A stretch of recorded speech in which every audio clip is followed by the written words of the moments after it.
Alhamdulillahirrahmanirrahim. Wa bihi nasta'in ala umuri dunya waddin. Assalatu wassalamu ala asyrofil anbiya'i wal mursalin wa ala alihi wa ashabihi ajma'in amma ba'd. Kepada yang terhormat Bapak Ahmad Junaidi selaku Kepala Sekolah SD Negeri Megor dan seluruh Bapak dan Ibu guru yang sudah hadir dalam ikut serta untuk tugas saya, terima kasih. Bapak dan Ibu semuanya, mohon izin waktunya saya mengganggu waktunya panjenengan untuk ikut di kegiatan saya diseminasi penyebaran pengalaman dan penerapan pengalaman budaya positif di SD Negeri Megor. Nah, Bapak Ibu, sebelum kita mulai acara ini, mari kita buka dengan bacaan bersama bersama. Bismillahirrahmanirrahim. Bapak Ibu, semangat tidak mengikuti kegiatan hari ini? Siap, ya? Sebelum kita mulai acara ini, saya pengen ngecek konsentrasinya dulu, Bapak Ibu. Semuanya ikutin saya, ya? Tangannya keduanya diangkat, digerakkan. Nanti ikuti apa yang saya katakan. Ikuti apa yang saya katakan, ya? Tangannya diangkat, ikuti apa yang saya katakan. Pegang bibir. Lagi diangkat tangannya, digerakkan. Semuanya pegang mata. Lagi-lagi tangannya diangkat lagi. Semuanya pegang telinga. Oke, semuanya benar. Alhamdulillah, jadi sudah semangat, ya.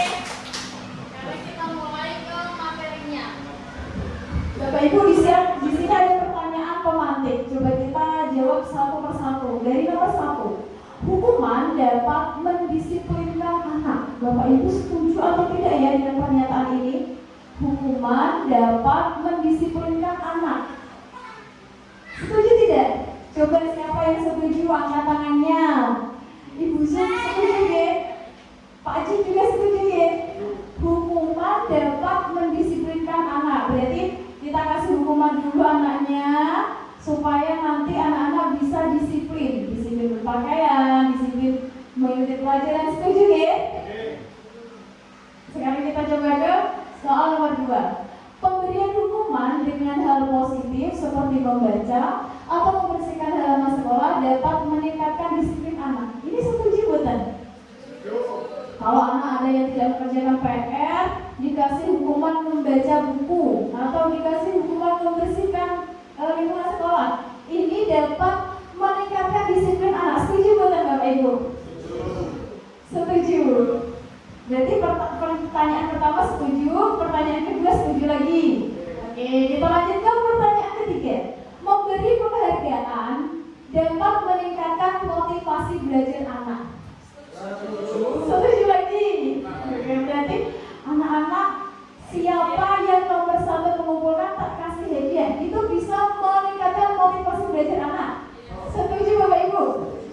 Oke, karena tadi sudah punya jawaban sendiri-sendiri. Nanti kita bahas di pertanyaan ini, kita bahas di materi-materi berikutnya. Kira-kira jawaban tadi yang sudah dijawab Bapak Ibu itu benar atau tidak ya? Setuju semua ya tadi ya?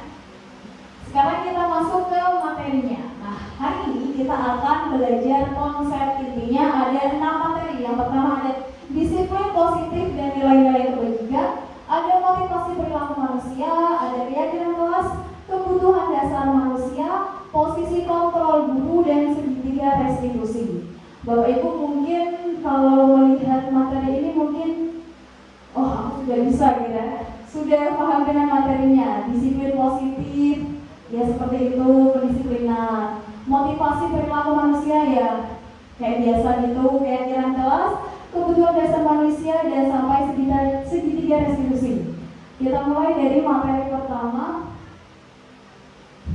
pembelajaran dengan paradigma baru. Bapak Ibu, kita sekarang mengenal dengan kurikulum baru, yaitu kurikulum merdeka. Apa sih bedanya kurikulum merdeka dengan kurikulum yang sebelumnya? Apa ya bedanya kurikulum merdeka dengan kurikulum sebelumnya? Bapak Ibu ini kan sudah mengajar lebih dari 3 tahun, berarti sudah pernah mengalami kurikulum K13 dan kurikulum Merdeka ini. Nah, sekarang saya pengen mendengarkan satu saja pendapat dari Bapak Ibu guru untuk menyatakan apa sih bedanya pembelajaran dengan kurikulum Merdeka ini atau yang disebut dengan paradigma baru ini. Nah, untuk menjawabnya, permainan seperti kemarin kita sudah pernah. Saya akan memutarkan botol ini Bapak Ibu dengan lagu seperti kemarin, nanti yang dapat kata door berarti nanti yang saya persilakan untuk menyampaikan pendapatnya. Kita mulai dari Ibu Eni. Balonku ada 5, rupa-rupa warnanya, hijau, kuning, kelambu, merah muda dan biru, meletus balon hijau. Silakan Bu Yana menyampaikan pendapatnya. Ya, terima kasih waktunya. Perbedaan dari kurikulum Merdeka dengan kurikulum K13 misalnya kayak yang kemarin. Kurikulum Merdeka itu berfokus pada berpikir kritis. Kalau untuk kurikulum K13 itu hanya fokus pada akademik siswanya. Dan mungkin ada tambahan yang lain. Jadi menurut Diana, kalau kurikulum Merdeka itu berfokus pada berpikir kritis, karakter dan moral serta berpikir kritis. Kalau di kurikulum K13 hanya fokus pada akademik kognitif. Nah pendapat Diana juga benar. Atau mungkin ada pendapat lain dari Bapak Ibu guru, monggo. Ada yang ingin menambahkan apa sih bedanya kurikulum yang sebelumnya dengan kurikulum Merdeka yang baru ini? Silakan Ibu Rosi menambahkan dari jawaban Ibu Diana. Kalau menurut saya perbedaan kurikulum Merdeka dengan kurikulum 2013 adalah adanya profil pelajar Pancasila. Kalau di kurikulum K13 itu belum ada. Kalau di kurikulum Merdeka sudah ada penerapan profil pelajar Pancasila. Khususnya yang paling membedakan adalah adanya kegiatan proyek. Seperti itu. Terima kasih. Kemarin ada tepuk jempol gitu Bu Eni. Tepuk jempol gitu Bu Eni. Nah, terima kasih untuk pendapatnya dari Ibu Rosi bahwa yang dikatakan Ibu Rosi pada kurikulum Merdeka ini ada istilah baru bernama profil pelajar Pancasila. Nah, ini juga sangat benar Bapak Ibu karena kita baru mengenal bahasan profil pelajar Pancasila ini baru di kurikulum Merdeka ini. Nah, pembelajaran dengan paradigma baru merupakan pembelajaran yang dirancang dengan prinsip pembelajaran berdiferensiasi. Apa sih pembelajaran berdiferensiasi? Berdiferensiasi bisa disebut dengan pembelajaran yang berpihak pada murid, di mana mengedepankan kebutuhan dan perkembangan berdasarkan kodrat alam dan kodrat zaman yang dimiliki anak untuk mewujudkan profil pelajar Pancasila. Nah, bisa kita lihat di sebelah kirinya ini, profil pelajar Pancasila itu memuat 6 elemen dari beriman, bertakwa kepada Tuhan Yang Maha Esa, berkebinekaan tunggal, bergotong royong, kreatif, bernalar kritis, dan mandiri. Jadi ada 6 benar. Nah, perubahan paradigma belajar ini yang paling menonjol adalah teori dari Dr. William Glasser yang mengungkapkan bahwa ilusi guru mengontrol murid. Kita selama ini menganggap bahwa semua kegiatan murid dikontrol oleh guru. Bapak Ibu, Ibu guru, Bapak guru adalah yang punya kendali terhadap murid di dalam kelas. Yang kedua, ilusi bahwa semua pengetahuan positif, efektif, dan bermanfaat. Yang kedua, kita menilai bahwa pendidikan yang mengarahkan kepada positif pasti berefektif dan pasti bermanfaat. Yang ketiga, ilusi bahwa kritik dan membuat orang merasa bersalah dapat menguatkan karakter. Ini biasanya kita lakukan Bapak Ibu. Kita misalnya melihat ada kesalahan dari siswa, kita bukannya memotivasi untuk membangun, tetapi kita membuat siswa malah tambah merasa bersalah. Nah, yang terakhir, ilusi bahwa orang dewasa memiliki hak untuk memaksa. Ini juga sering kita lakukan di dalam kelas. Kita sebagai orang yang paling dewasa di dalam kelas merasa yang paling punya hak untuk memaksa siswa-siswa melaksanakan apa yang kita perintahkan. Nah, ternyata dari ilusi-ilusi ini adalah ilusi yang salah Bapak Ibu. Jadi guru sebenarnya tidak bisa mengontrol murid. Siapa yang bisa mengontrol murid? Bagaimana murid bisa menulis, murid mau membaca, murid mau belajar, sebenarnya itu kontrolnya bukan ada pada guru, tapi di mana Bapak Ibu guru? Kontrol dari siswa itu berada pada siapa? Pada siswa itu sendiri. Nah, sekarang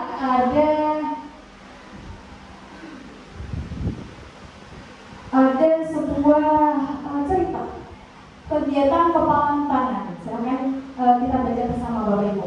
Ada seorang si A dan si B, Anda dan teman Anda.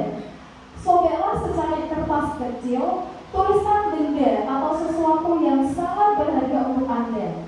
Letakkan di salah satu tangan Anda dan genggam benda atau sesuatu tersebut dengan segala daya. Buatlah sebuah kepalan. Teman Anda, si B, akan mencoba dengan sekuat tenaga dengan berbagai cara untuk meminta Anda memberikan benda tersebut. B bisa membujuk, mengancam, menghardik, merayu, menyuap, apa saja agar dapat membuka kepalan tangan Anda. Apa yang Anda lakukan?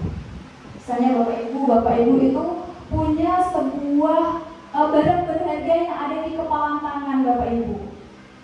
Barang ini sangat-sangat berharga, sangat-sangat rahasia. Jangan sampai ada orang mengambil atau membuka tangan saya ini.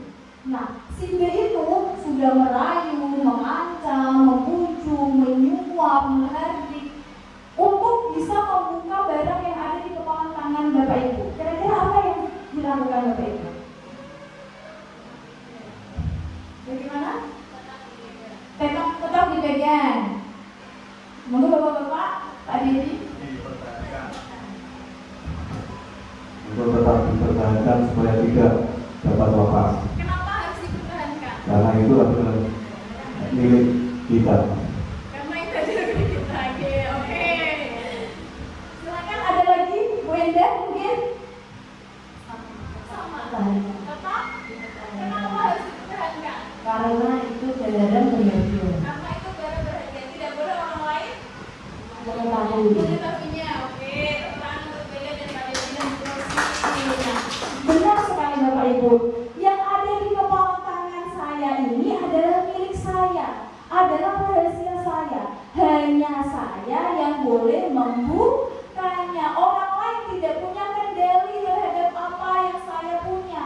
Sama Bapak Ibu, murid kita tidak bisa kita rayu, kita ancam, kita suap, kita bujuk untuk melakukan apa yang kita mau. Sama dengan kepala tangan ini Bapak Ibu. Kita tidak bisa, ayo nak, kudune nulis. Pokoknya itu pelajarannya nulis, kudune nulis. Nah, itu berarti kita memegang kendali terhadap anak. Padahal itu adalah ilusi yang salah. Seharusnya yang punya kendali adalah mereka sendiri, bukan dari orang tua atau guru.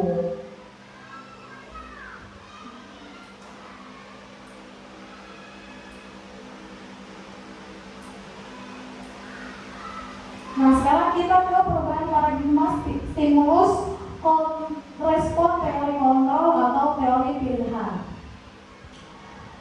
Stimulus respon dan teori kontrol atau pilihan. Kita mencoba mengubah orang agar berpandangan sama dengan kita adalah hal yang salah Bapak Ibu. Bagaimana yang benar? Yang benar adalah kita berusaha memahami pandangan orang lain terhadap dunia. Jadi kita tidak bisa mencoba mengubah pandangan seseorang terhadap sesuatu. Yang kedua, perilaku buruk dilihat sebagai suatu kesalahan orang lain bisa mengontrol saya. Yang benar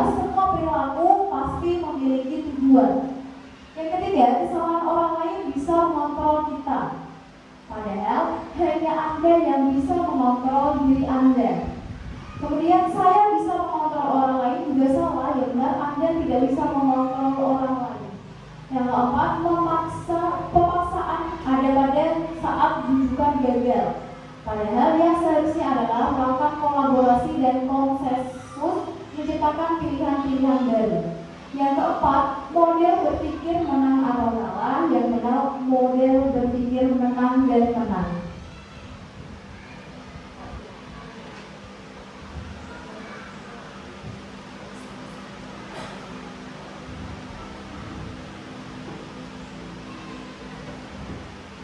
Selanjutnya Bapak Ibu, di sini ada tabel disiplin positif. Nah, tabel ini adalah sebuah peta konsep yang nanti kita akan bahas bersama satu persatu. Ada dari disiplin, kemudian teori motivasi, 5 posisi kontrol, dan 5 kebutuhan dasar manusia.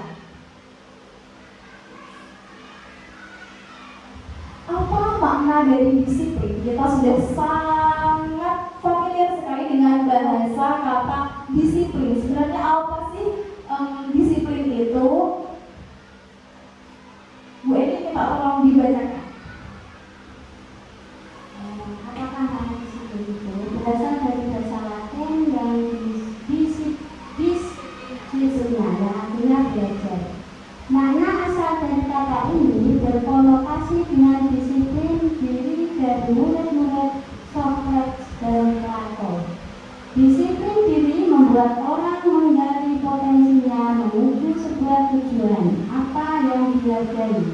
Namun, dalam budaya kita, makna kata disiplin telah berubah menjadi sesuatu yang dilakukan seseorang pada orang lain untuk mendapatkan kepatuhan. Kecenderungan umum adalah menghubungkan kata disiplin dengan ketidaknyamanan, bukan dengan apa yang kita hargai atau pencapaian suatu tujuan mulia. Itulah arti makna disiplin. Nah, disiplin itu biasanya anak-anak sering menganggap disiplin adalah sebuah ketidaknyamanan atau sebuah tekanan. Disiplin sebenarnya adalah sesuatu yang harus kita lakukan untuk mendapatkan kepatuhan. Ini yang benar Bapak Ibu. Kita sering mengucapkan kepada anak, jadi siswa harus disiplin. Padahal anak sendiri tidak tahu makna disiplin itu apa. Padahal gurunya juga belum menerangkan disiplin sebenarnya itu apa, belum tahu. Nah, ini disiplin adalah sesuatu yang dilakukan seseorang pada orang lain untuk mendapatkan kepatuhan, untuk menggali potensinya menuju sebuah tujuan apa yang dia hargai.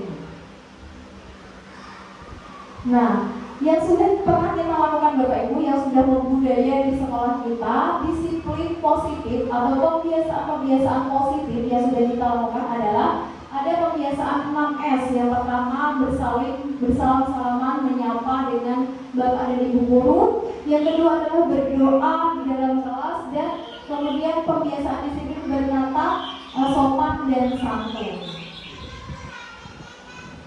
Selanjutnya kita belajar tentang nilai-nilai kebajikan. Nilai-nilai kebajikan adalah nilai-nilai yang kita sepakati bersama, terlepas dari suku, agama, bahasa maupun latar belakangnya. Nah, di kurikulum terbaru kita Bapak Ibu, kita mengenal dengan nilai kebajikan yang kita sebut profil pelajar Pancasila. Tadi sudah kita bahas, ada 6 elemen dalam profil pelajar Pancasila. Nah, sebenarnya selain di profil pelajar Pancasila juga ada nilai kebajikan dari Ibu Primary Years Program, dan ada life skill, ada rasa toleransi, hormat, integritas, mandiri, dan sebagainya. Ini harus kita tanamkan kepada siswa-siswa kita. Nah, selanjutnya adalah teori motivasi perilaku pada manusia.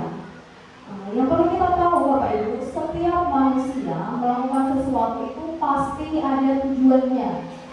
Nah, tujuan itu sendiri ada 3 Bapak Ibu kalau kita kelompokkan. Yang pertama, seseorang melakukan sesuatu untuk menghindari ketidaknyamanan atau untuk menghindari hukuman. Aku pakai seragam lengkap supaya tidak dihukum Bapak Ibu guru. Aku mengerjakan PR supaya Bapak Ibu guru tidak menghukumku. Nah, konsep ini adalah termasuk dalam teori motivasi eksternal atau teori dari luar, motivasi dari luar. Yang kedua, untuk mendapatkan imbalan dari orang lain atau institusi, atau untuk mendapatkan penghargaan.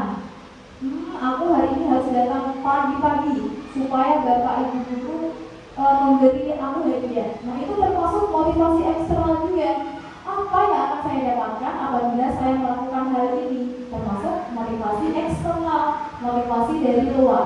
Nah, yang terakhir ini adalah untuk menghargai diri sendiri. Ini adalah yang kita harapkan Bapak Ibu. Anak-anak atau Bapak Ibu guru sendiri melakukan sesuatu ini untuk menghargai dirinya sendiri. Oh, aku harus berangkat pagi karena ini untuk kebaikan diriku sendiri. Tidak peduli ada yang melihat atau tidak peduli ada hukuman atau ada penghargaan, itu termasuk motivasi internal, adalah dari tujuan disiplin positif. Selanjutnya berikut adalah pernyataan dari Bapak Pendidikan Indonesia, Bapak Ki Hajar Dewantara, menyatakan bahwa merdeka itu artinya tidak hanya terlepas dari perintah, akan tetapi juga cakap buat pemerintah diri sendiri. Nah, ini disampaikan oleh Bapak Ki Hajar Dewantara untuk menyemangati kita bahwa kita ini sudah merdeka Bapak Ibu. Jadi bukan hanya pemerintahannya yang merdeka, tetapi sistem pendidikannya juga harus merdeka. Merdeka itu bagaimana? Merdeka itu tidak terlepas dari pemerintah, tetapi bagaimana kita memerintah diri kita sendiri supaya bisa melakukan nilai-nilai kebajikan yang sudah dipaparkan dalam profil pelajar Pancasila. Nah, kita akan belajar tentang hukuman dan sanksi. Ada perbedaan hukuman, konsekuensi, dan restitusi. Nah, restitusi adalah hal baru yang belum pernah kita pelajari di Bapak Ibu. Sekarang kita akan belajar bersama nanti. Ada hukuman. Hukuman itu yang bagaimana? Hukuman adalah murid atau anak belajar menyembunyikan kesalahan.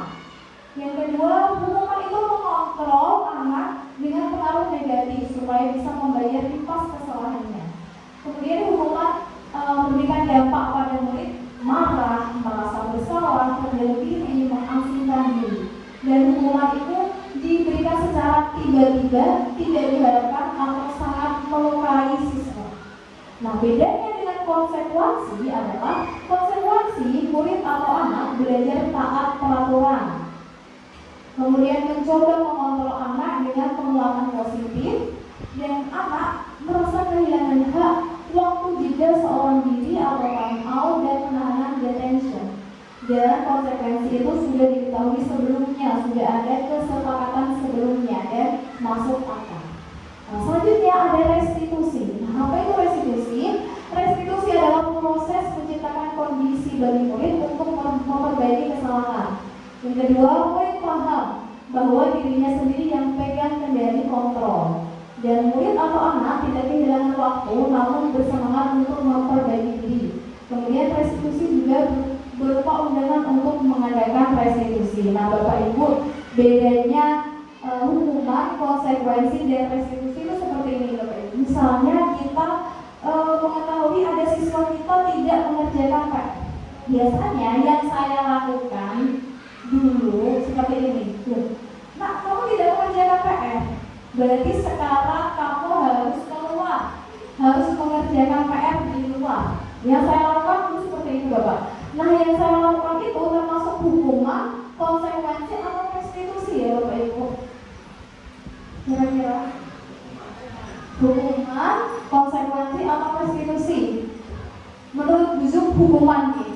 Coba yang lain. Kalau ada siswa tidak mengerjakan, saya panggil, saya suruh mengerjakan di luar jam itu juga. Berarti itu termasuk hukuman, konsekuensi, atau restitusi ya? Hukuman ya, menurut Bapak Ibu hukuman ya. Nah, itu termasuk konsekuensi Bapak Ibu. Kalau hukuman biasanya seperti ini. Nah, karena kamu tidak mengerjakan PR, sekarang kamu harus lari 12 kali mengelilingi lapangan. Itu namanya hukuman. Kalau konsekuensi berarti tadi kan sama-sama mengerjakan PR ya. Bedanya yang lainnya mengerjakan PR di rumah, yaitu karena belum dikerjakan di rumah, saya kasih konsekuensinya mengerjakan di sekolah, tetapi dia kehilangan jam pelajaran, itu termasuk konsekuensi. Nah, kegiatan seperti itu juga salah Bapak Ibu. Padahal sama-sama mengerjakan PR, tapi dia kehilangan waktu untuk belajar. Nah, itu pada tahap konsekuensi. Seharusnya kita harus berubah menuju tahap restitusi. Bagaimana seharusnya? Kita panggil anak itu di jam istirahat, kita selesaikan bersama, kita melakukan perundingan bagaimana cara menyelesaikan masalahnya ini. Selanjutnya coba kita berlatih Bapak Ibu. Ini termasuk hukuman atau konsekuensi ya. Ini termasuk konsekuensi atau hukuman. Dari nomor 1, lari mengelilingi lapangan basket 2 kali karena terlambat di sekolah. Ini hukuman atau konsekuensi ya Bapak Ibu? Apa? Hukuman. Oke. Nomor 2, membersihkan coretan yang dibuat di meja tulis. Dia nyoret-nyoret, kemudian Bapak Ibu guru suruh membersihkan. Itu hukuman atau konsekuensi? Hukuman atau konsekuensi? Pak, jaga hukuman ya. Oke. Yang ketiga, murid diminta untuk push up 15 kali karena tidak menggunakan masker di sekolah. Hukuman atau konsekuensi? Hukuman atau konsekuensi? Hukuman. Oke, semuanya sepakat hukuman. Selanjutnya, menggantikan kertas tugas teman yang dicoret-coret. Hukuman atau konsekuensi? Konsekuensi. Oke. Selanjutnya, berjemur di lapangan basket pukul 12 jam karena mengobrol saat pelajaran. Hukuman atau konsekuensi? Hukuman. Oke, lanjut. Murid diminta bertelanjang kaki sepanjang hari karena tidak menggunakan sepatu warna hitam sesuai peraturan sekolah. Hukuman atau konsekuensi? Hukuman. Oke, yang terakhir, berdiri di depan kelas sambil mengangkat satu kaki karena tidak bisa menjawab pertanyaan. Hukuman atau konsekuensi? Hukuman atau konsekuensi? Oke, sekarang kita lihat jawaban di slide berikutnya. Nah, jawabannya seperti ini Bapak Ibu. Yang tadi Pak Bambang bilang membersihkan mencoret meja tulis ini hukuman, ternyata jawabannya adalah konsekuensi. Nah, bedanya hukuman dengan konsekuensi itu apa Bapak Ibu? Ya, kalau hukuman secara fisik, kalau konsekuensi menggantikan tanggung jawab. Kalau jawaban Timur, kalau hukuman fisik, konsekuensi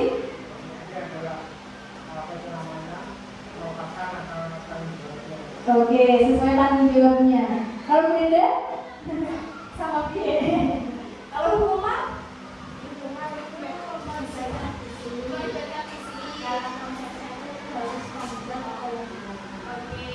untuk kita semua. Nah, benar sekali Bapak Ibu, bedanya hukuman dengan konsekuensi. Hukuman itu biasanya bersifat fisik atau psikis juga bisa. Kalau konsekuensi itu berupaya untuk menggantikan atau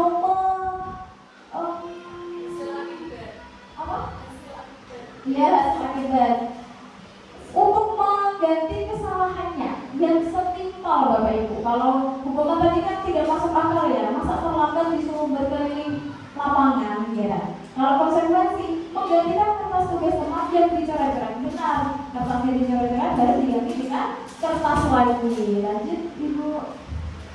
Nah, inilah perbedaan hukuman dan konsekuensi. Ternyata hukuman itu bersifat paksaan, kalau konsekuensi bersifat stimulus tanggapan. Nah, ini juga termasuk harus kita ubah ya Bapak Ibu. Mulai dari saya dulu, ternyata saya yang sudah berlalu ternyata salah banget kan. Bedanya hukuman dan konsekuensi. Berarti yang harus kita lakukan adalah melakukan perbaikan untuk meninggalkan hukuman. Selanjutnya kita tadi mengenal juga dengan bahasa restitusi. Apa itu restitusi?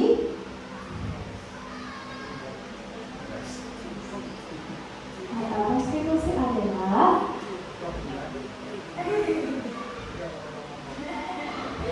Ya, restitusi adalah proses menciptakan kondisi bagi murid untuk memperbaiki kesalahan mereka. Sama dengan tadi, sama dengan hukuman, sama dengan konsekuensi, restitusi juga berupaya untuk memperbaiki kesalahan, sehingga mereka bisa kembali kepada kelompok mereka dengan karakter yang lebih kuat.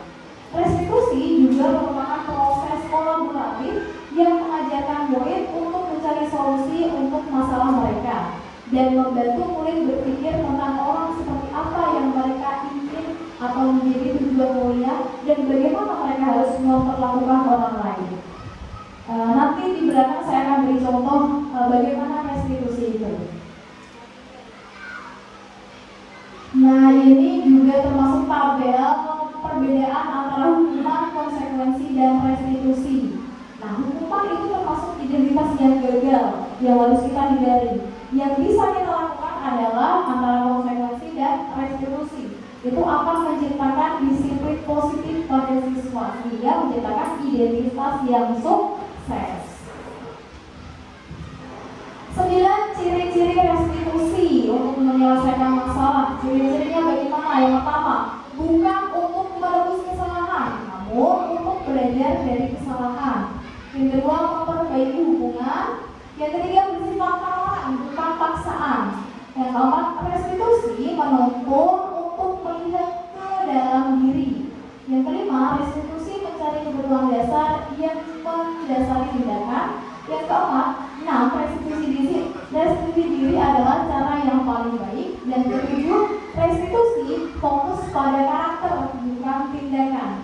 Selanjutnya yang kedelapan, restitusi fokus pada solusi dan restitusi mengembalikan murid yang berbuat salah pada kelompoknya.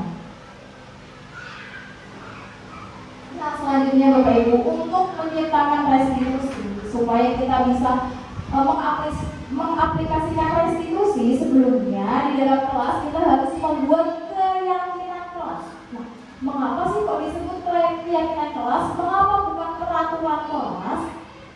Mungkin Bapak ini ada yang mau menjawab. Mengapa kok kita sebutnya keyakinan kelas? Kenapa? Padahal dulu kita sebutnya peraturan kelas. Sekarang kita ubah menjadi bahasa keyakinan kelas. Monggo Bapak Ibu ada yang ingin berpendapat? Monggo Pak Bambang. Kenapa ya kok disebut keyakinan? Kenapa bukan peraturan?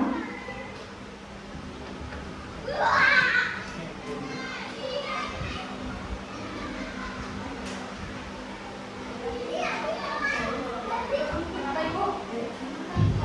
Iya.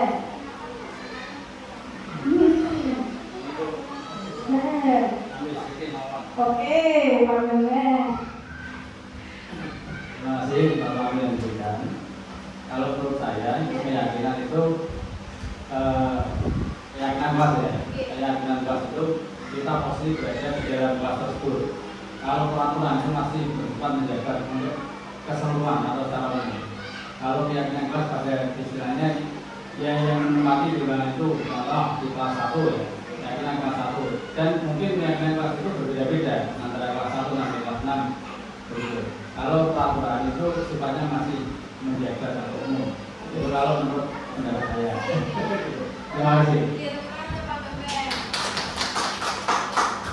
Nah, jadi menurut Pak Bambang, peraturan bersifat umum, sedangkan keyakinan bersifat lebih khusus. Nota gitu Pak. Oke. Kalau gue ini pun. Mungkin Bu Yana ada pendapat. Kenapa keyakinan, kenapa bukan peraturan? Untuk keyakinan kelas itu mungkin metode untuk menimbulkan kembali disiplin positif. Kalau sebuah metode untuk menimbulkan kedisiplinan yang positif yang didasari oleh motivasi di dalam diri siswa tersebut. Walaupun implementasi untuk keyakinan kelas itu nanti dilakukan di dalam kelas dengan dari sana yang melakukan tindakan-tindakan misalnya misalnya kalau ada anak yang melakukan kesalahan apa-apa ya, misalnya seperti itu informasinya masih diingatkan dengan tindakan atau apa gitu. Terima kasih. Kuyana dulu. Menurut pendapat Kuyana, keyakinan kelas itu untuk mendisiplinkan siswa bersifat tindakan disiplin positif. Oke. Nah, kenapa sih keyakinan kelas? Kenapa tentang peraturan? Nah, Bapak Ibu, kita sering mendengar kata peraturan itu sebagai kata yang memaksa. Ke sekolah peraturannya harus jam 7 berangkatnya. Kalau kita dengarkan, itu istilahnya seperti memaksa. Siswa dipaksa berangkat jam 7 sudah sampai sekolah. Tapi kalau keyakinan kelas, kita buat bersama siswa bersama-sama. Anak-anak, kira-kira kita sepakat untuk bagaimana berangkat sekolahnya. Sebelum jam 7, Bu, sepakat semuanya sepakat. Itu namanya keyakinan kelas. Keyakinan kelas adalah kesepakatan yang dibuat bersama dengan siswa. Sedangkan peraturan yang membuat adalah guru tanpa ada kesepakatan bersama dengan siswa. Nah, keyakinan kelas adalah nilai-nilai kebaikan atau prinsip-prinsip universal yang disepakati bersama. Seseorang akan lebih bersemangat untuk menjalankan keyakinan daripada hanya sekedar mengikuti peraturan. Nah, biasanya gini ya anak-anak, aku kan sudah janji sama Bapak Ibu guru untuk berangkat setengah 7. Itu namanya keyakinan karena sudah ada kesepakatan bersama. Tetapi kalau peraturan, aku dipaksa masuk jam 7, jadinya ada perasaan terpaksa. Nah, Bapak Ibu, yang dulu kita sebut peraturan kelas ini, sekarang peraturan kelas ini kita masukkan ke dalam keyakinan kelas. Peraturan kelas itu ternyata ada di dalam peraturan kelas ada di dalam keyakinan kelas yang bisa menjadikan lingkungan menjadi positif, lingkungan kelas menjadi positif, yang kalau dibiasakan menjadi kebiasaan, menjadikan budaya yang positif. Selanjutnya ini adalah contoh yang sudah saya lakukan untuk membuat keyakinan kelas, di mana setiap siswa menuliskan apa yang ingin mereka lakukan untuk melaksanakan budaya positif. Nah, kegiatan seperti ini juga disebut dengan keyakinan kelas karena setiap siswa mengungkapkan pendapatnya. Bapak Ibu bisa ikut diterapkan di kelasnya masing-masing, di mana setiap siswa menyampaikan apa yang mereka bisa lakukan untuk maunya apa? Untuk menciptakan disiplin positif. Kepengennya bagaimana? Untuk menciptakan lingkungan yang positif. Nah, dari tulisan-tulisan kertas ini nanti kita akan membuat kesepakatan bersama. Anak-anak sepakat tidak dengan apa yang kalian tulis ini. Nah, itu nanti yang kita laksanakan. Jadi kita tidak boleh melaksanakan di luar kertas-kertas yang sudah dituliskan anak-anak itu. Itu yang nanti menjadikan keyakinan kelas. Kalau anak sudah membuat seperti itu, jadi anak ada perasaan tergugah. Oh, ini kan aku yang minta sendiri, jadi aku bisa melakukan sendiri tanpa paksa.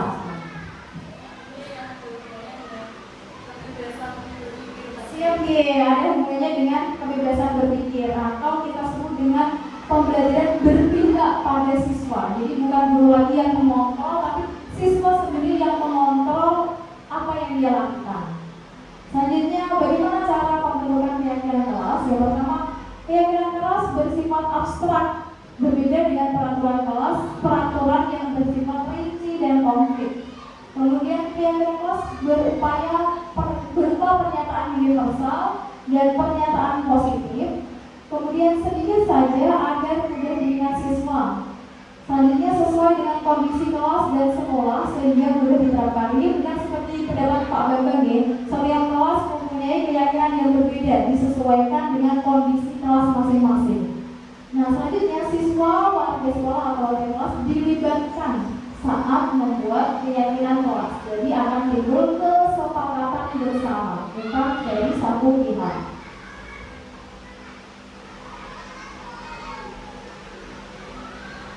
Nah, selanjutnya ini ada contoh peraturan kita akan mencoba untuk mengubah peraturan kelas ini menjadi keyakinan kelas, Bapak Ibu. Yang pertama, peraturannya adalah selalu kembalikan buku ke tempatnya. Ini adalah sebuah peraturan. Selalu kembalikan buku ke tempatnya. Kira-kira dari peraturan nomor 1 ini akan menimbulkan nilai siswa yang bagaimana? Merujuk kepada nilai yang bagaimana? Selalu kembalikan buku ke tempatnya akan menjadikan nilai siswa yang bagaimana? Selalu kembalikan buku ke tempatnya. Coba Wiana, selalu kembalikan buku ke tempatnya. Enggak, maksudnya sikap selalu kembalikan buku ke tempatnya itu akan merujuk melatih nilai apa? Kedisiplinan. Oke, selain kedisiplinan apa Bapak Ibu? Kerapian, boleh. Pembiasaan, oke. Yang kedua, dilarang mengganggu orang lain. Tidak boleh berlari-larian, tidak boleh mengganggu dengan suara yang bising, tidak boleh mengganggu orang lain. Ini akan menimbulkan nilai yang bagaimana Bapak Ibu? Nilai toleransi, benar-benar lagi nilai dilarang mengganggu orang lain,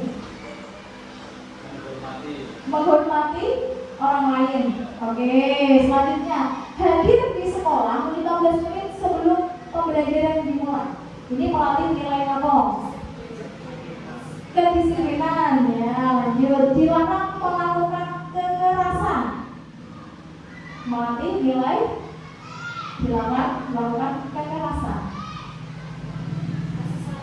Kasih sayang, oke. Toleransi, oke. Kesabaran, ya, bagus. Dilarang melakukan kekerasan. Ada juga ya yang ngomong.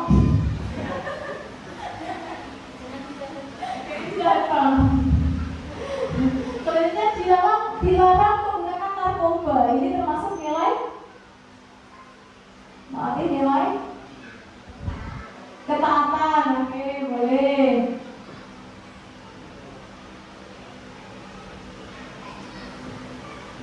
Dilarang menggunakan narkoba.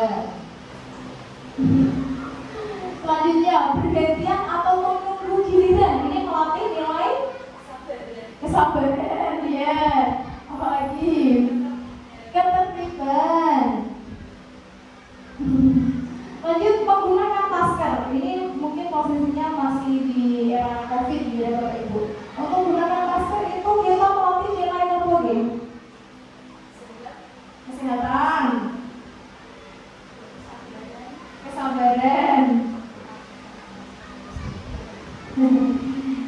ketaatan, hidup bersih, boleh. Yang terakhir, jangan berlari di kelas atau koridor. Ini melatih anak untuk mempunyai nilai.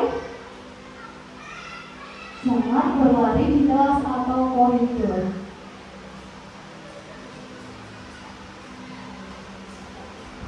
Ketertiban. Ada lagi?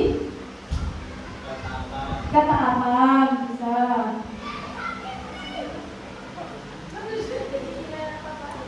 Sopan santun, boleh. Nah, sekarang kita lihat jawaban yang benar. Jawaban yang benar. Nah, nomor 1, kembalikan buku ke tempatnya. Ternyata melatih tentang tanggung jawab. Nah, tadi yang memilih disiplin juga bisa, tapi lebih ke tanggung jawab. Yang kedua, dilarang mengganggu orang lain. Nah, ini yang menghormati orang lain. Pak Bemo tadi benar, ya. Hadir di sekolah 15 menit sebelum pembelajaran dimulai. Ini bisa menghormati orang lain dan bisa berkomitmen. Dilarang melakukan kekerasan, bisa keselamatan, menghormati orang lain. Dilarang menggunakan narkoba, termasuk nilai kesehatan. Bergantian atau menunggu giliran, menghormati orang lain dan bersabar. Tadi benar. Gunakan masker, kesehatan dan keselamatan. Jangan berlari di kelas atau koridor, termasuk nilai keselamatan dan keamanan. Nah, Bapak Ibu, ternyata sampai sini insya Allah waktu ngebir Bapak Ibu. Ternyata materinya banyak. Nah, sebelum kita lanjutkan ke materi berikutnya, supaya semangat dulu Bapak Ibu, silakan tangannya ikuti saya. Tangannya silakan ditinggikan Bapak Ibu.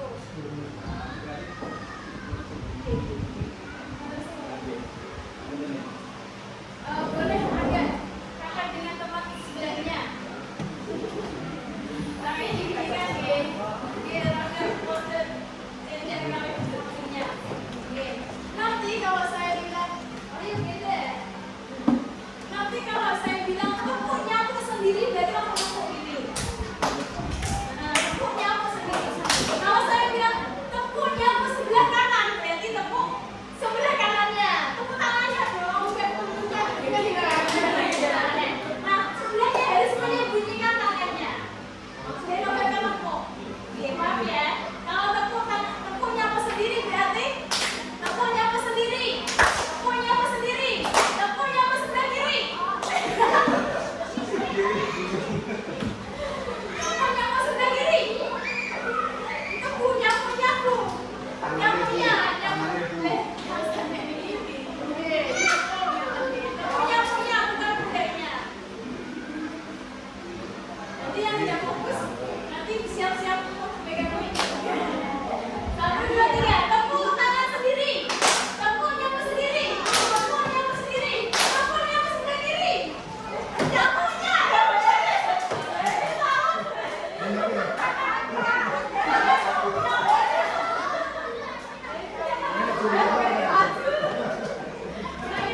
Tepuk nyapu sendiri. Tepuk nyapu sendiri. Tepuk nyapu sebelah kanan.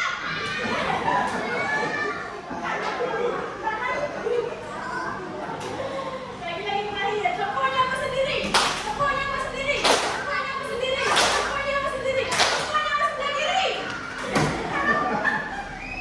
Oke, tepuk tangan kita semua. Selanjutnya materinya kebutuhan dasar manusia. Ini mau bacakan? Oke. Kebutuhan dasar manusia. Yang pertama, kebutuhan dasar manusia adalah segala sesuatu yang kita lakukan untuk mendapatkan apa yang kita inginkan. Yang kedua, seluruh tindakan yang kita lakukan memiliki tujuan tertentu. Dan semua usaha terbaik yang kita lakukan adalah dalam rangka agar kebutuhan dasar kita terpenuhi. Dan yang terakhir, realitas atau kebutuhan setiap orang berbeda. Kita harus berusaha memahami pandangan orang lain tentang dunia. Terima kasih. Nah, kita belajar tentang kebutuhan dasar manusia. Bapak Ibu percaya tidak? Setiap manusia itu punya kebutuhan yang berbeda-beda. Memangnya kebutuhan itu ada berapa sih? Ada siswa yang ternyata turun di pojokan kelas. Kira-kira dia tuh butuh apa? Kok turun di pinggir kelas? Oh, itu luar biasa. Jangan saku. Kalau tidak sama-sama biasanya apa Bu? Duduknya di bawah kantin. Ada juga siswa yang selalu saja terlambat. Kalau masuk sekolah selalu lewat jam 7. Kira-kira anak itu butuh apa? Kita harus memahami setiap kebutuhan siswa. Apa sih sebenarnya kebutuhan siswa itu? Nah, kebutuhan dasar manusia adalah segala sesuatu yang kita lakukan untuk mendapatkan apa yang kita inginkan. Seluruh tindakan yang kita lakukan memiliki tujuan, dan semua usaha terbaik yang kita lakukan adalah dalam rangka agar kebutuhan dasar kita terpenuhi.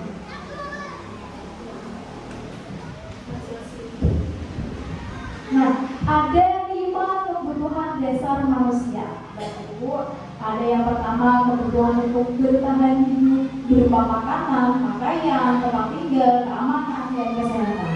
Ada juga kebutuhan kasih sayang, rasa peduli, rasa diterima, berbagi, kerjasama, dan menjadi bagian dari suatu kelompok. Ada kebutuhan penguasaan, dia butuh harga diri, butuh keinginan untuk dianggap, butuh memimpin, butuh berprestasi, butuh diakui, dan butuh didengarkan. Ada juga kebutuhan kebebasan. Dia butuh untuk mandiri. Dia pengen untuk memiliki pilihan, mencoba hal baru, mampu mengendalikan dirinya. Yang terakhir adalah kebutuhan kesenangan, yaitu kepengen butuh humor, butuh tertawa, butuh antusiasme, dan butuh bermain. Ini adalah 5 kebutuhan dasar yang dimiliki siswa kita, Bapak Ibu. Jadi kalau siswa kita ternyata di dalam kelas kok padahal gurunya sudah menerangkan, tapi siswa ini kok isi menang terus, dia sebenarnya butuh apa? Bisa saja dia butuh kebebasan, dia pengen bebas, tidak pengen pelajarannya seperti ini, pengen pelajarannya di luar kelas. Bisa juga sebenarnya aku paham bunga kayak ini, kok dimulai kayak ini, itu namanya kebebasan penguasaan, butuh dihargai. Aku sudah bisa kok disuruh ini terus. Ada juga yang butuh kesenangan, pelajarannya terlalu kaku, pelajarannya terlalu monoton ini terus. Jadi siswa butuh kesenangan. Nah, semua kebutuhan dasar manusia itu ada rasa kasih sayang, penguasaan, kebebasan, dan kesenangan itu mengacu pada satu kebutuhan utama, yaitu kebutuhan untuk bertahan hidup. Selanjutnya kita belajar tentang posisi kontrol guru. Nah, ini yang menarik Bapak Ibu. Ternyata kita punya pilihan, punya 5 pilihan untuk mengontrol siswa kita. Kita bisa jadi seorang yang menghukum, bisa jadi seorang teman, bisa jadi seorang pembuat merasa bersalah, bisa menjadi pemantau, dan bisa menjadi manajer. Mungkin saya sendiri mungkin seringnya yang menghukum Bapak Ibu. Kalau ada siswa yang nakal, siswa yang tidak mematuhi peraturan, langsung dihukum. Itu berarti posisi kontrol seorang guru sebagai penghukum. Kita akan belajar ke 5-5-nya ini. 5-5-nya ini yang paling bagus, yang mana kira-kira yang bisa kita terapkan pada siswa kita. Nah, ini contoh penerapan 5 posisi kontrol guru. Misalnya ada sebuah kasus di mana siswa tidak memakai atribut lengkap saat upacara. Ada 5 tipe guru Bapak Ibu. Kalau melihat siswa tidak memakai seragam lengkap, ada yang tipe penghukum misalnya. Hormat pada bendera selama 1 jam. Guru langsung memberikan hukuman, disuruh hormat selama 1 jam. Itu namanya tipe kontrol seorang guru sebagai penghukum. Yang kedua, ada yang ngomong, Bapak Ibu ada yang ngomong, berapa kali sih Ibu harus memberitahu kamu selalu saja mengecewakan Bapak atau Ibu guru? Itu membuat merasa bersalah. Jadi siswa kalau mendengar kata itu seakan-akan salah banget. Jadi posisi guru sebagai pembuat merasa bersalah.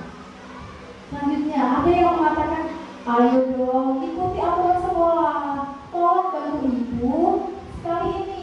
Ya sudah, tidak apa-apa, lain kali jangan sampai berbuat seperti ini lagi ya. Berarti itu guru memposisikan sebagai teman, merasa sebagai temannya. Ayo dong ikuti aturan sekolah.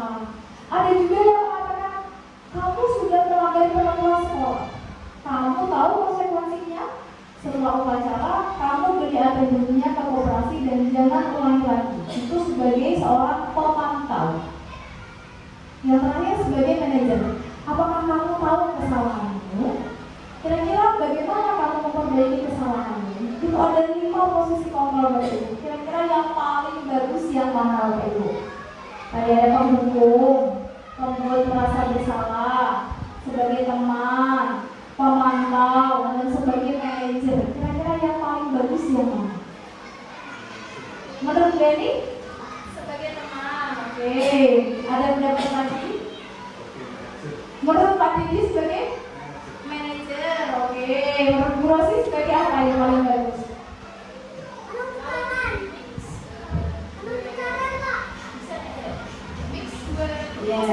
Ya, 2 posisi. Kalau 2 posisi saya memilih manajer, boleh 3. Iya, kalau terkadang kita sebagai guru itu mempunyai jurus-jurus yang menawarkan dulu sebagai teman gitu, bisa mengubah sikap dia tidak gitu. Kalau kita biasanya kita mengubah menjadi pemantau, atau juga kita bisa mengubah sebagai menjadi manajer seperti itu. Tetapi kalau saya lebih condong ke yang manajer saja. Mungkin ada pendapat lain? Mau Bu Eni, tapi Bu Eni bilang sebagai teman paling bagus. Pak Denny mengatakan paling bagus sebagai manajer. Kalau Bu Rosi biasanya mau mix, ada manajer, ada teman, dan ada pemantau. Ada lagi Bapak Ibu guru, biasanya kita melakukan posisi sebagai apa? Mungkin Bu Zul monggo. Manajer sebagai teman juga bisa. Kalau di wilayah posisi yang khusus mungkin kan belum tahu keadaan anak ini sebagai teman, jadi tidak langsung dihukum gitu. Jadi menurut Bu Zul lihat kondisinya secara kondisional, bisa juga sebagai teman, bisa sebagai manajer, tergantung kondisinya seperti apa. Next dulu. Nah sekarang ada sebuah video, silakan Bapak Ibu simak. Bapak Ibu silakan perhatikan, di sini ada video tentang 5 posisi kontrol seorang guru.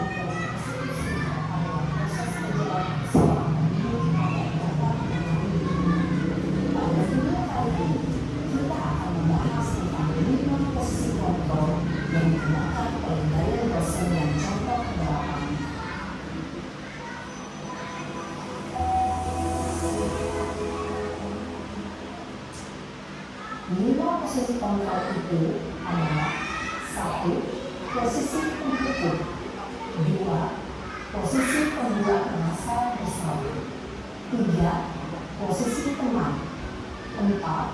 Posisi pemantau atau monitor, dan 5. Posisi manajer. Untuk lebih memahami 5 posisi tersebut, mari kita saksikan kasus kemarin yang terlambat hadir 20 menit sekolah dan melihat bagaimana 5 posisi kontrol dalam menghadapi masalah tersebut.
Posisi penghukum biasanya berbicara dengan nada tinggi, menghabis, menunjuk-nunjuk, menyakiti, dan menyindir. Hukuman bisa berupa fisik maupun psikis. Ibu dan bapak guru hebat. Dampak yang terjadi pada murid ketika guru berada pada posisi penghukum adalah murid cenderung akan memberontak, bahkan menyimpan dendam.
merasa bersalah berbicara dengan nada tenang, cenderung lembut, namun kata-kata yang diutarakan membuat murid merasa menjadi orang menggagal, memandang buruk dirinya sendiri, merasa tidak berharga, dan tidak sanggup membahagiakan orang lain.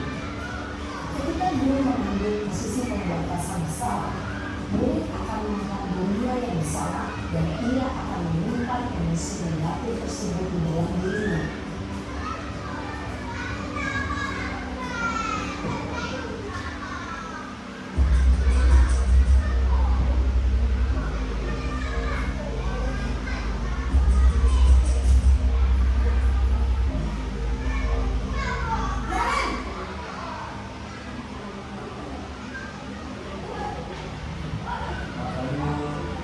Wah, sudah jam berapa ini, Kak?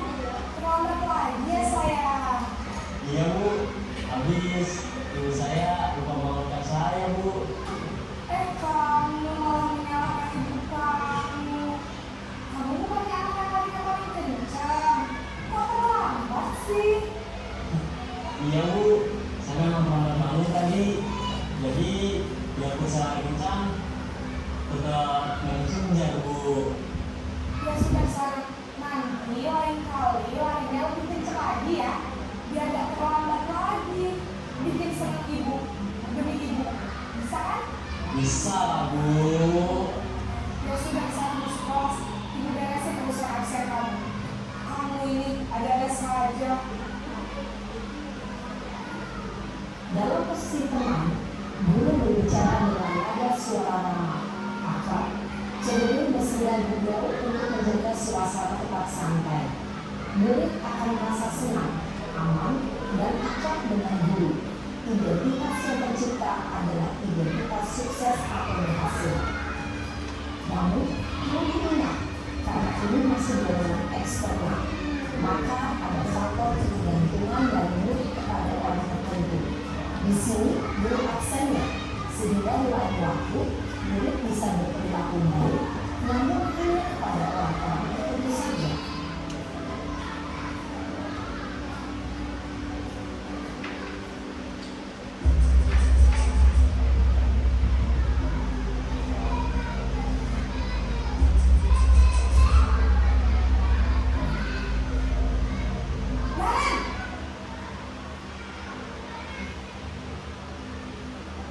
Selamat pagi Bu. Maren, apa peraturan sekolah kita tentang jam berapa kita harus masuk sekolahnya?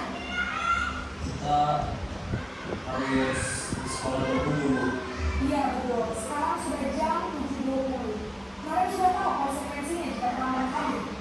Paham Bu, saya harus tinggal kelas pas jam istirahat selama 20 menit. Iya benar, konsekuensinya demikian. Jadi nanti jam 9.30 pas istirahat, kamu harus tinggal di kelas, kerjakan tugas tambahan untuk ketinggalan kamu, ya? Baik Bu. Posisi pemantau mengandalkan penghitungan atau data untuk mengontrol murid. Guru mengarahkan murid berdasarkan peraturan dan konsekuensi. Seorang pemantau menunjukkan bahasa tubuh dan ekspresi wajah yang datar dan cenderung formal.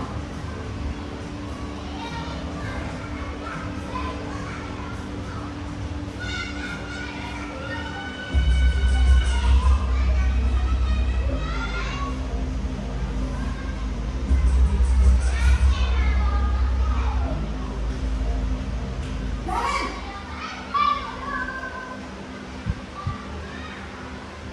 Selamat pagi Bu. Selamat pagi Maren. Maaf Bu, saya terlambat.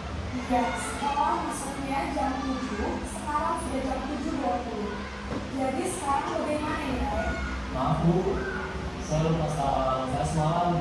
Baiklah, menurut kamu, kira-kira sekolah yang mana yang perlu kamu tingkatkan?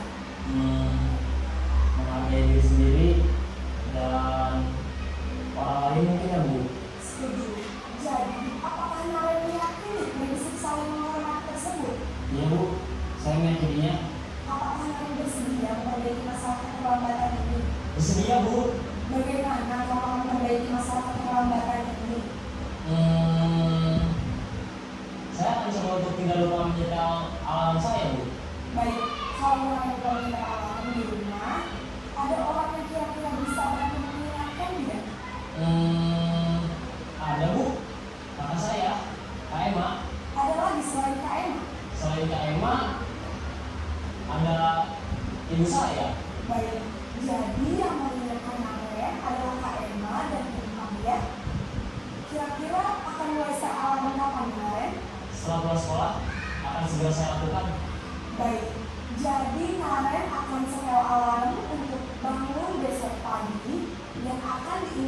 oleh kakak dan ibu dan Karen ya. Ada lagi yang mungkin perlu dilakukan Karen agar tidak terlambat bangun lagi? Tidak ada, Bu. Baik Karen, terima kasih untuk kerjasama kamu. Sekarang kamu perlu kembali ke kelas untuk belajar. Baik, Bu. Terima kasih. Posisi manajer adalah posisi kontrol yang disarankan untuk membimbing murid memiliki sikap disiplin yang positif, yaitu murid yang mandiri, bertanggung jawab, dan dapat memecahkan masalah. Tujuan dari posisi ini adalah agar murid dapat berefleksi atas tindakannya. Guru akan dengan tulus memberikan pertanyaan-pertanyaan bermakna, sehingga membuat murid dapat belajar dari kesalahannya dan mencari sebuah solusi untuk menyelesaikannya. Ibu dan bapak guru hebat, setelah mengamati adegan kelima posisi kontrol tadi, kira-kira posisi mana yang paling ideal? Posisi mana yang dapat menunjang motivasi intrinsik murid? Ya, tentu posisi manajer. Posisi ini memang posisi ideal yang ingin dituju setiap pendidik. Pada posisi inilah, guru dapat menerapkan disiplin positif yang berpihak pada murid, yang memerdekakan murid. Perjalanan seorang pendidik tentunya tidak mudah untuk sampai pada posisi seorang manajer. Namun, tujuan kita pasti, yaitu menciptakan murid-murid yang mandiri, merdeka, dan bertanggung jawab. Semoga penggambaran 5 posisi kontrol yang telah diperlihatkan ini dapat menjadi ajang refleksi bagi kita semua, agar dapat terus mengasah dan menerapkan disiplin positif yang memerdekakan murid. Mari terus berlatih dan bersemangat. Selamat menerapkan. Salam dan bahagia Ibu dan Bapak Guru hebat.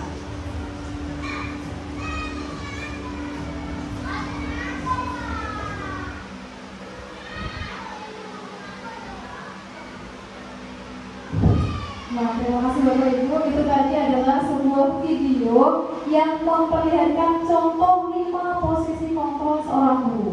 Nah, kali ini kita akan belajar mengidentifikasi kira-kira pada dialog ini termasuk posisi kontrol yang bagaimana. Yang pertama, ada seorang guru yang mengatakan, saya kecewa sekali dengan kamu.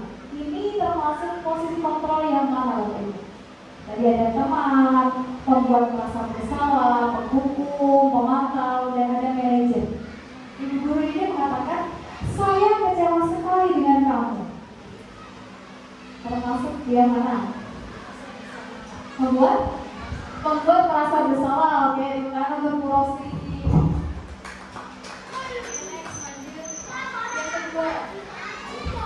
Yang kedua ada ibu guru yang mengatakan, ayolah, kamu harus berusaha, kamu pasti bisa. Ini termasuk posisi kontrol yang sebagai teman. Oke, semuanya sudah paham.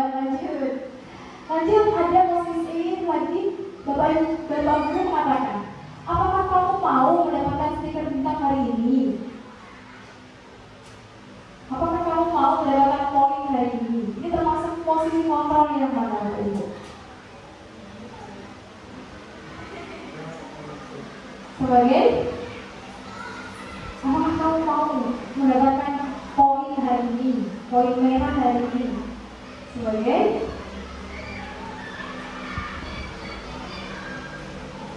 apakah kamu mau mendapatkan stiker bintang hari ini? Ini adalah contoh posisi kontrol sebagai pemantau. Lanjut. Nah, selanjutnya kamu selalu terlambat. Penghukum, oke. Selanjutnya, apa rencanamu untuk menyelesaikan masalah ini? Sebagai manajer, nah yang paling bagus, yang paling disarankan untuk dilaksanakan adalah kita memposisikan sebagai manajer, di mana siswa sendiri yang akan berusaha untuk menyelesaikan masalahnya sendiri.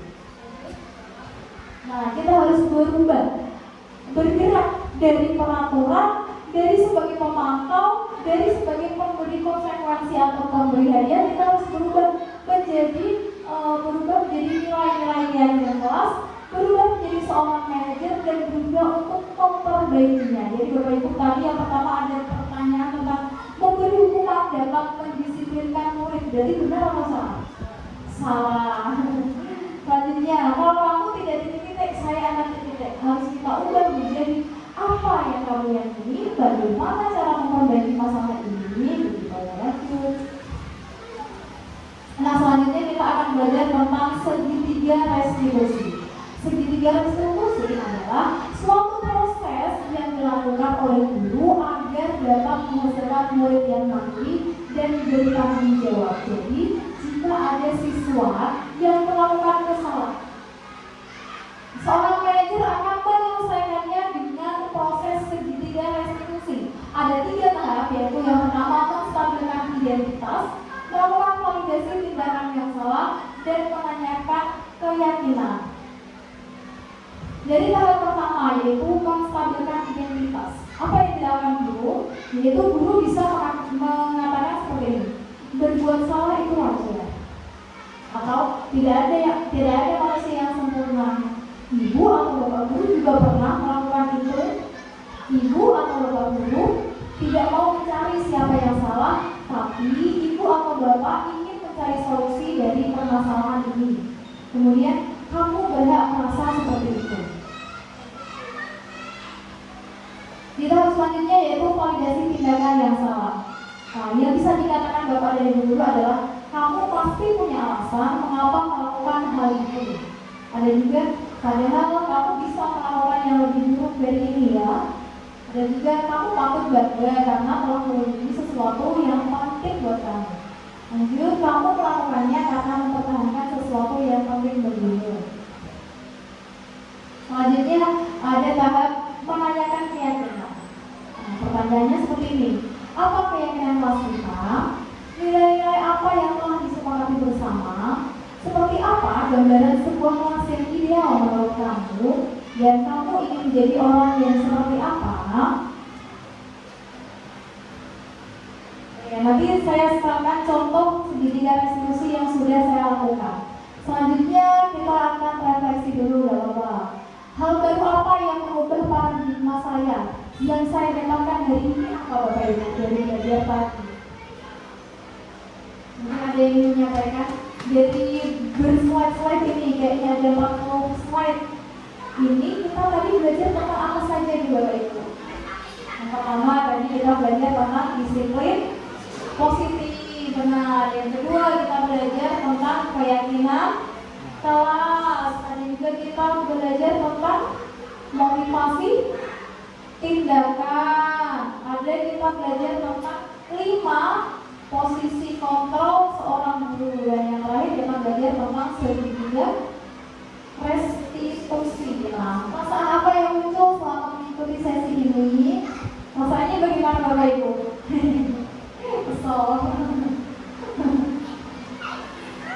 Selanjutnya, peran apa seperti apakah yang saya lakukan ya? Saya akan menjadi seperti apakah setelah mengikuti modul ini ya Bapak Ibu? Setelah Bapak Ibu guru ini mengetahui materi-materi ini, kira-kira ada yang dirubah tidak di dalam pembelajaran di kelasnya? Monggo Bu Rosi misalkan.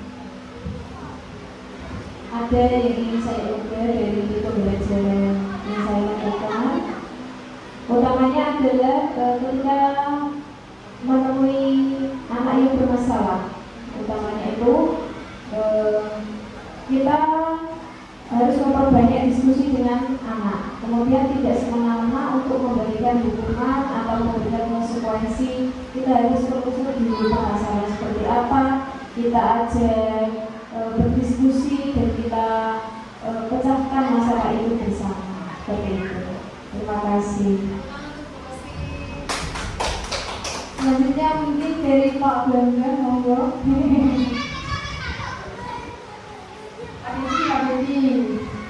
Ada yang ingin dirubah ya setelah mempelajari materi ini tadi? Ya, tentunya pasti akan ada perubahan pada pembelajaran di sebelumnya. Yang perlu dirubah adalah cara untuk menangani siswa yang bermasalah tadi supaya lebih baik dan mencari solusinya. Begitu. Makasih teman-teman Bapak Didi. Nah Bapak Ibu, yang perlu kita refleksi adalah yang pertama kita harus menghilangkan ilusi-ilusi bahwa hanya kita yang bisa mengontrol siswa. Ternyata siswa sendirilah yang bisa mengontrol dirinya sendiri. Yang kedua, kita harus berubah dari kata pelaporan menjadi keyakinan. Kita harus meyakini sesuatu yang baik harus dibudayakan. Kita tidak bisa memaksa siswa harus melakukan kebaikan tanpa dia memiliki motivasi dari dirinya sendiri.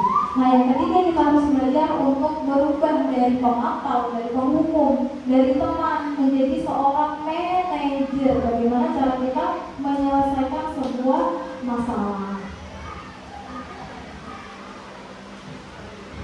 Nah, sebelumnya ada contoh bidikan restitusi yang sudah saya lakukan bersama siswa.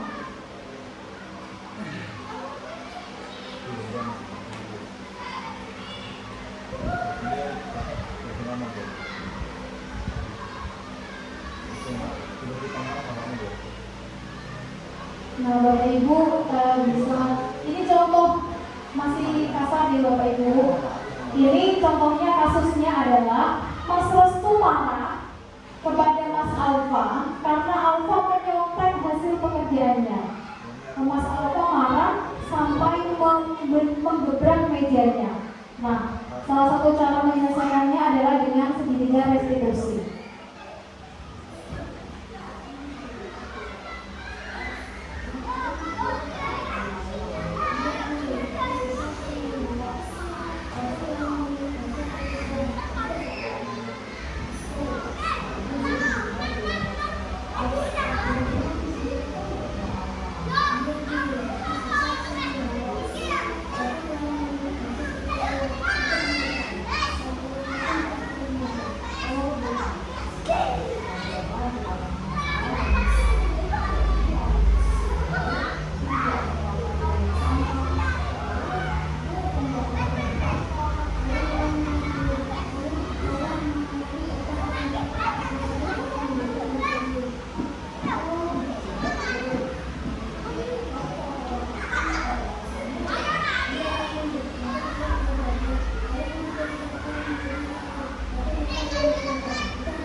Bapak Ibu, sekian materi yang bisa saya sampaikan. Mungkin ada Bapak Ibu guru ada yang ingin menanyakan sesuatu.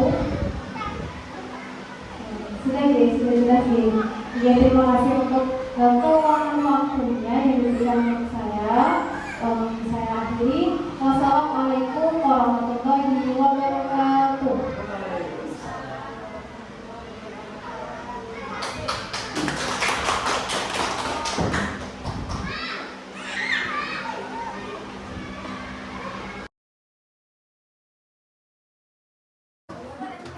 Assalamualaikum warahmatullahi wabarakatuh.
Belajar itu di mana, Bu? Bisa di kelas, di sekolah, di rumah, semuanya adalah tentang belajar. Di kelas ini untuk mengikuti pelajaran supaya dapat menjaga, supaya bersungguh-sungguh, supaya memperhatikan, kita harus membuat kesepakatan. Karena dalam kelas itu kita harus bagaimana? Ini kalian menuliskan kesepakatan kelas yang menurut harus dipatuhi oleh semua mahasiswa. Bisa ditulis 3 atau 4 atau lebih dari itu kita pilih. Nanti setelah ditulis, saya langsung pindahkan di papan tulis.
menemui ibu guru. Nanti kita